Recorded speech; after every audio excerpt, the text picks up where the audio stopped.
नमस्कार। आज का हमारा टॉपिक है आपसी सहमति से divorce. The divorce by mutual consent. दोनों ही पक्षकार अगर डिवोर्स के लिए एग्री हैं और दोनों ही डिवोर्स दे रहे हैं एक दूसरे को, तो इसे आपसी सहमति से डिवोर्स कहेंगे। मान लो दोनों ही पक्षकार हिंदू हैं और उन्हें अगर दोनों ही सहमति से डिवोर्स लेना चाहते हैं, तो ऐसी परिस्थिति में दोनों पक्षकारों को according to the Hindu marriage act 13B के तहत डिवोर्स करना होगा। कुछ लोग ये भी कहते हैं कि जैसे अगर हम डिवोर्स लेना चाहते हैं, एक पेपर पे साइन करवा लें तो क्या ऐसे डिवोर्स माना जाएगा? नहीं।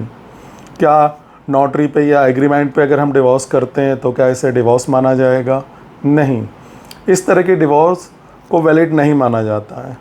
कानूनी तौर पर आपको कोर्ट में ही डिवोर्स लेना होगा। दोनों ही पक्षकार आपसी सहमति से डिवोर्स के लिए एग्री होंगे। और जैसे बच्चा है तो बच्चे की कस्टडी के बारे में आप डिसीजन ले सकते हैं, किसके पास रहेगा, किसके पास नहीं रहेगा, या दोनों जॉइंट कस्टडी ले सकते हैं। या बच्चे की कस्टडी के बारे में, जैसे मान लो फादर विजिटिंग राइट ले रहा है और मदर परमानेंट कस्टडी ले रही है, या फादर परमानेंट कस्टडी ले रहा है, मदर विजिटिंग राइट ले रही है। मतलब बच्चे के आप फ्यूचर को देखते हुए अपने डिसीजन ले सकते हैं।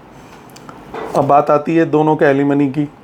आपसी सहमति से डिवोर्स में अगर लड़की चाहती है उनको डिवोर्स चाहिए और उसके लाइफ टाइम के लिए या बच्चे की लाइफ टाइम के लिए उसको मेंटेनेंस की आवश्यकता है, तो वो अपने डिसीजन ले सकते हैं कि एलिमनी आपको परमानेंट एलिमनी कितना चाहिए, नहीं चाहिए, उस बारे में भी आप खुद ही डिसीजन ले सकते हैं। और जो भी लेन देन है वो आपसी सहमति से आप दोनों जो भी लेन देन उसको कंप्लीट कर सकते हैं। इसके अलावा जब आप सहमत हो जाते हैं सारे पॉइंटों पे, हिंदू मैरिज एक्ट 13B के तहत आप डिवोर्स पिटीशन कोर्ट में फाइल कर सकते हैं।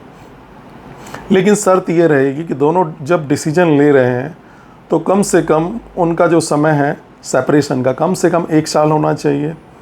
और आप दोनों के बीच में सेटलमेंट की कोई भी बात नहीं रह पाई है। मान लो आपके बड़े बूढ़े या आपके बुज़ुर्गों ने, दोस्तों ने कई बार समझौता किया है या करवाने की कोशिश की है, फिर भी आप दोनों के बीच में आपसी सहमति साथ में रहने की नहीं बन रही है और आप 1 साल से अधिक समय से अलग रह रहे हैं, तो ऐसी परिस्थिति में भी आप डिवोर्स के लिए पिटीशन, आपसी सहमति से डिवोर्स पिटीशन फाइल कर सकते हैं। लेकिन एक शर्त ये भी है कि हिंदू मैरिज एक्ट सेक्शन 14 के तहत, यानी कि दोनों ही पक्षकार, मान लो अभी शादी रिसेंटली हुई है 2 महीने 4 महीने पहले, और आप डिवोर्स लेना चाहते हैं, तो ऐसी परिस्थिति में आप डिवोर्स नहीं ले सकते हैं। According to the Hindu marriage act 14 के तहत आप डिवोर्स पिटीशन फाइल नहीं कर सकते हैं। और 13B में भी स्पष्ट रूप से बताया गया है कि अगर आपको डिवोर्स लेना है तो कम से कम आपका 1 साल का सेपरेशन होना चाहिए। 1 साल के सेपरेशन के बाद ही आप डिवोर्स पिटीशन फाइल कर सकते हैं। डिवोर्स पिटीशन फाइल करने के बाद आपका फर्स्ट में फाइलिंग हुआ, फाइलिंग के बाद केस नंबर मिलेगा, केस नंबर के बाद आपका कंसिलिएशन होगा फर्स्ट डेट पे। कंसिलिएशन के बाद अगर आप दोनों के बीच में आपसी सहमति बन रही है या नहीं बन रही है, उस बात पे डिसीजन होगा।